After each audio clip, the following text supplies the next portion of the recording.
रामायण की अमृत धारा में आप सबका स्वागत है। सभी सुनने वाले सज्जनों को जय सिया राम जी। सुंदरकांड भाग 10।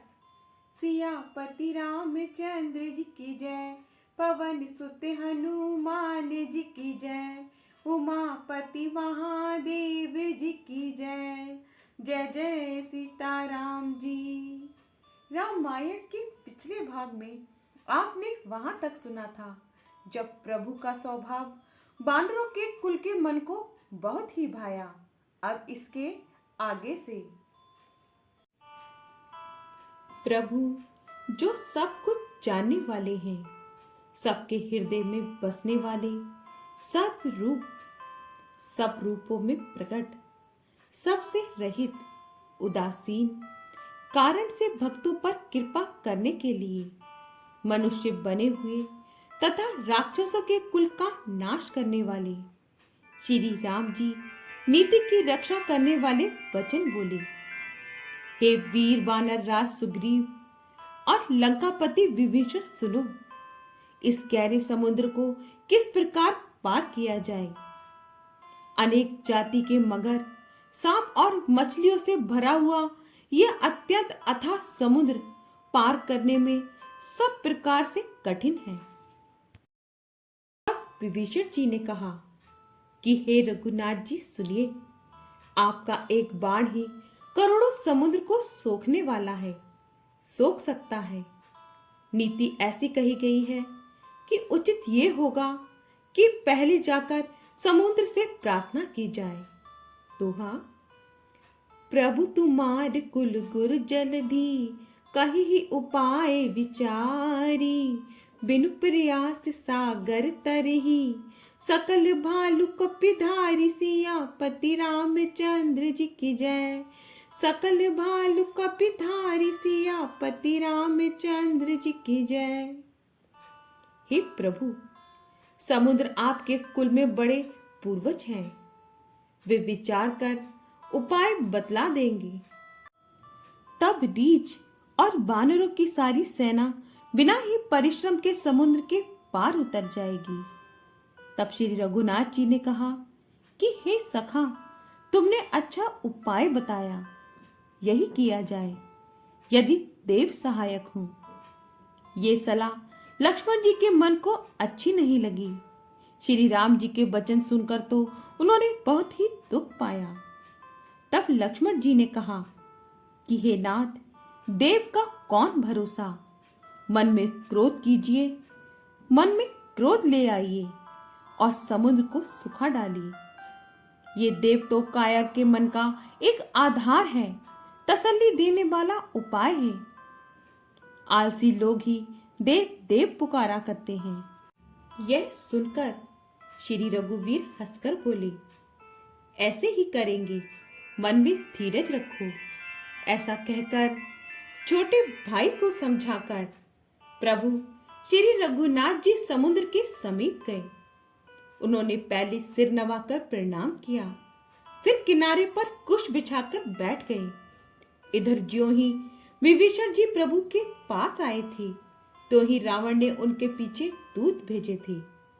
दोहा, सकल चरित तिन देखे, धरे कपट कपि देह, प्रभु गुण हृदय सराहई, शरणागत परनेह, सियापति रामचंद्र जी की जय। शरणागत परनेह, सियापति रामचंद्र जी की जय। दूतों ने कपट से वानर शरीर धारण कर उन्होंने सब लीलाएं देखी। वे अपने हृदय में प्रभु के गुणों की और शरणागत पर उनके स्नेह की सराहना करने लगे। फिर वे प्रकट रूप में भी अत्यंत प्रेम के साथ श्री राम जी के स्वभाव की बड़ाई करने लगी। उन्हें दुराब कपट वेश भूल गया। तब वानरों ने जाना कि ये शत्रु के दूत हैं और वे उन सबको बांधकर सुग्रीव के पास ले आए। सुग्रीव ने कहा, सब वानरों सुनो, राक्षसों के अंग भंग करके भेज दो। सुग्रीव के वचन सुनकर वानर दौड़े। दूतों को बांधकर उन्होंने सेना के चारों ओर घुमाया।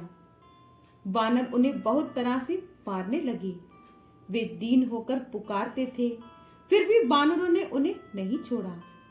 तब दूतों ने पुकार कर कहा, जो हमारे नाक कान काटेगा उसे कौशलाधीश श्री राम जी की सौगंध है। ये सुनकर लक्ष्मण जी ने सबको निकट बुलाया। उन्हें बड़ी दया लगी। इससे हंसकर उन्होंने राक्षसों को तुरंत ही छुड़ा दिया और उनसे कहा कि रावण के हाथ में ये चिट्ठी देना और कहना कि हे कुलघातक, लक्ष्मण के शब्दों संदेशी को वाचो। दोहा, कहे हूँ मुखागर मूड सने, मम संदेश उदारे। सीता दे मिलहु नाता, आबा कालु तुम्हारे सियापति रामचंद्र जी की जय। आबा कालु तुम्हारे सियापति रामचंद्र जी की जय। फिर उस मूर्ख से ये मेरा उदार कृपा से भरा हुआ संदेश कहना कि सीता जी को देकर श्री राम जी से मिलो, नहीं तो तुम्हारा काल आ गया समझो। लक्ष्मण जी के चरणों में मस्तक नवाकर श्री राम जी के गुणों की कथा वर्णन करते हुए दूत तुरंत ही चल दिए। श्री राम जी का यश कहते हुए वे लंका में आए और उन्होंने रावण के चरणों में सिर निवाए। तब दशमुख रावण ने हंसकर बात पूछी, अरे शुक, अपनी कुशल क्यों नहीं कहता? फिर उस विभीषण का समाचार सुना, मृत्यु जिसके अत्यंत निकट आ गई है। उस मूर्ख ने राज्य करते हुए लंका को त्याग दिया। अभागा अब जौ का कीड़ा घुन बनेगा। जौ के साथ जैसे घुन भी पिस जाता है, वैसे ही नर बानरों के साथ वह भी मारा जाएगा। फिर भालू और बानरों की सेना का हाल कह। फिर उन तपस्वियों की बात बता जिनके हृदय में मेरा बड़ा डर है। दोहा, की भई भेंट की फिरी गए, शवन सुजस सुनि मोरे। कहसी नर पुदल तेज बले, बहुत चकित चित तोर सियापति रामचंद्र जी की जय। बहुत चकित चित तोर सियापति रामचंद्र जी की जय। उनसे तेरी भेंट हुई या वे कानों से मेरा सुयश सुनकर ही लौट गए? शत्रु सेना का तेज और बल बताता क्यों नहीं? तेरा चित्त बहुत ही चकित, बहुत चक्का सा हो रहा है। दूत ने कहा, हे नाथ, आपने जैसे कृपा करके पूछा है वैसे ही क्रोध छोड़कर मेरा कहना मानिए। मेरी बात पर विश्वास कीजिए। जब आपका छोटा भाई श्री राम जी से जाकर मिला, तब उसके पहुंचते ही श्री राम जी ने उसको राज तिलक कर दिया। हम रावण के दूत हैं, ये कानों से सुनकर वानरों ने हमें बांधकर बहुत कष्ट दिए, यहां तक कि वे हमारे नाक कान काटने लगे। तब कहीं श्री राम जी की शपथ दिलाने पर ही उन्होंने हमको छोड़ा। हे नाथ, आपने श्री राम जी की सेना पूछी, सो वह तो 100 करोड़ मुख से भी वर्णन नहीं की जा सकती। अनेकों रंगों के भालू और बानरों की सेना है, जो भयंकर मुख वाले, विशाल शरीर वाले और भयानक हैं। जिसने नगर को जलाया और आपके पुत्र अक्षय कुमार को मारा, उसका बल तो सब वानरों में थोड़ा है। असंख्य नामों वाले बड़े ही कठोर और भयंकर योद्धा हैं। उनमें असंख्य हाथियों का बल और बड़े ही विशाल हैं। द्विविद, मयंद, नील नल, अंगद, गद, विकटासय, दधिमुख, केसरी, निषट, षट और जामवान, ये सभी बल की राशि हैं। ये सब बानर बल में सुग्रीव के समान हैं और इनके जैसे एक दो नहीं, करोड़ों हैं। उन बहुत सौ को गिन ही कौन सकता है। श्री राम जी की कृपा से उनमें अतुलनीय बल है। वे तीनों लोगों को तृण के समान तुच्छ समझते हैं। हे दशग्रीव, मैंने कानों से ऐसा सुना है कि 18 पदम तो अकेले वानरों की सेनापति हैं। हे नाथ, उस सेना में ऐसा कोई वानर नहीं है जो आपको रण में ना जीत सके। सबके सब अत्यंत क्रोध से हाथ मींचते हैं, पर श्री रघुनाथ जी उन्हें आज्ञा नहीं देते। हम मछलियों और सर्पों सहित समुद्र को सोख लेंगे, नहीं तो समुद्र को बड़े बड़े पर्वतों से उसे भरकर पूरा पाट देंगे और रावण को मसलकर धूल में मिला देंगे। सब वानर ऐसे ही वचन कह रहे हैं। सब के सब बड़े ही निडर हैं। इस प्रकार गरजते और दपटते हैं मानो लंका को निगल ही जाना चाहते हो। दोहा, सहज सूर कपि भालु सब, पुनि सिर पर प्रभु राम, रावण काल कोटि कहू, जीती सकहि संग्राम, सियापति रामचंद्र जी की जय। जीती सकहि संग्राम, सियापति रामचंद्र जी की जय। सब वानर भालू सहज ही शूरवीर हैं। फिर उनके सिर पर प्रभु सर्वेश्वर श्री राम जी हैं। हे रावण, वे संग्राम में करोड़ों कालों को जीत सकते हैं। श्री रामचंद्र जी के तेज, सामर्थ्य, बल और बुद्धि की अधिकता को लाखों शेष भी नहीं गा सकते। वे एक ही बाण से सैकड़ों समुद्र को सोख सकते हैं। परंतु नीति निपुण श्री राम जी ने नीति की रक्षा के लिए आपके भाई से उपाय पूछा। आपके भाई के वचन सुनकर वे श्री राम जी समुद्र से राह मांग रहे हैं। उनके मन में कृपा भरी है, इसलिए वे उसे सोखते नहीं। दूत के ये वचन सुनते ही रावण खूब हंसा और बोला, जब ऐसी बुद्धि है तभी तो बानरों को सहायक बनाया है। स्वाभाविक ही डरपोक विभीषण के वचन को परिणाम करके उन्होंने समुद्र से बालहट ठाना है। अरे मूर्ख, झूठी बढ़ाई क्या करता है। बस मैंने शत्रु राम के बल और बुद्धि की ठा पाली है। जिसके विभीषण जैसा डरपोक मंत्री हो, उसे जगत में विजय और विभूति ऐश्वर्य कहां। दुष्ट रावण के वचन सुनकर दूत को क्रोध बढ़ आया। उसने मौका समझकर पत्रिका निकाली और कहा, श्री राम जी के छोटे भाई लक्ष्मण ने ये पत्रिका दी है। हे नाथ, उसे बचवाकर छाती ठंडी कीजिए। रावण ने हंसकर उसे बाएं हाथ से ले लिया और मंत्री को बुलवाकर वह मूर्ख उसे पढ़वाने लगा। पत्रिका में लिखा था, अरे मूर्ख, केवल बातों से ही मन को रिझाकर अपने कुल को नष्ट भ्रष्ट ना कर।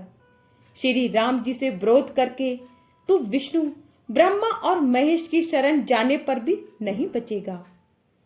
की तजिमान अनुज इब, प्रभु पद पंकज भृंगे, हो ही की राम सरानले, खल कुल सहित पतंग, सियापति रामचंद्र जी की जय। खल कुल सहित पतंग, सियापति रामचंद्र जी की जय। या तो अभिमान छोड़कर अपने छोटे भाई विभीषण की भांति प्रभु के चरण कमलों का भ्रमर बन जा, अर्थात रे दुष्ट, श्री राम जी के बाण रूपी अग्नि में परिवार सहित पतिंगा हो जा, या दोनों में से जो अच्छा लगे सो कर। पत्रिका सुनते ही रावण मन में भयभीत हो गया, परंतु मुख से ऊपर से मुस्कुराता हुआ वह सबको सुनाकर कहने लगा, जैसे कोई पृथ्वी पर पड़ा हुआ हाथ से आकाश को पकड़ने की चेष्टा करता हो, वैसे ही ये छोटा तपस्वी लक्ष्मण डींग हाँकता है। शुक दूत ने कहा, हे नाथ, अभिमान स्वभाव को छोड़कर इस पत्र में लिखी सब बातों को सत्य समझिए। क्रोध छोड़कर मेरा वचन सुनिए। हे नाथ, श्री राम जी से बैर त्याग दीजिए। श्री रघुवीर समस्त लोकों के स्वामी हैं, पर उनका स्वभाव अत्यंत ही कोमल है। मिलते ही प्रभु आप पर कृपा करेंगे और आपका एक भी अपराध वे हृदय में नहीं रखेंगे। जानकी जी को श्री रघुनाथ जी को दे दीजिए। हे प्रभु, इतना कहना मेरा कीजिए। जब उस दूत ने जानकी जी को देने के लिए कहा, तब दुष्ट रावण ने उसको लात मारी। वह भी विभीषण जी की भांति चरणों में सिर नवाकर वहीं चला जहां कृपा सागर श्री रघुनाथ जी थे। प्रणाम करके उसने अपनी कथा सुनाई और श्री राम जी की कृपा से अपनी गति मुनि का स्वरूप पाया। शिव जी कहते हैं, हे भवानी, वह ज्ञानी मुनि था, अगस्त्य ऋषि के श्राप से राक्षस हो गया था। बार बार श्री राम जी के चरणों की वंदना करके वह मुनि अपने आश्रम को चला गया। दोहा, विनय न मानत जलधि जड़, गए तीनी दिन बीती, बोले राम सकोप तब, भय बिनु होई न प्रीति सियापति रामचंद्र जी की जय, भय बिनु होई न प्रीति सियापति रामचंद्र जी की जय। इधर 3 दिन बीत गए किंतु जड़ समुद्र विनय नहीं मानता। तब श्री राम जी क्रोध रहित बोले, बिना भय के प्रीति नहीं होती। हे लक्ष्मण, धनुष बाण लाओ, मैं अग्नि बाण से समुद्र को सोख डालूं। मूर्ख से विनय, कुटिल के साथ प्रीति, स्वाभाविक ही कंजूस से सुंदर नीति, उदारता का उपदेश। जैसे ममता में फंसे हुए मनुष्य से ज्ञान की कथा, अत्यंत लोभी से बैराग का वर्णन, क्रोधी से शांति की बात और कामी से भगवान की कथा। इनका वैसा ही फल होता है जैसे ऊसर में बीज बोने से होता है, अर्थात ऊसर में बीज बोने की भांति ये सब व्यर्थ जाता है। ऐसा कहकर श्री रघुनाथ जी ने धनुष चढ़ाया। यह मत लक्ष्मण जी के मन को बहुत अच्छा लगा।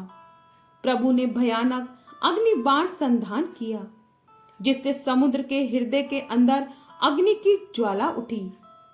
मगर सांप तथा मछलियों के समूह व्याकुल हो गए। जब समुद्र ने जीवों को जलते हुए जाना, तब सोने के थाल में अनेक मड़ियों रत्नों को भरकर अभिमान छोड़कर वह ब्राह्मण के रूप में आया। काकभूषुंडी जी कहते हैं, हे गरुण जी सुनिए, चाहे कोई करोड़ों उपाय करके सींचे, पर केला तो काटने पर ही फलता है।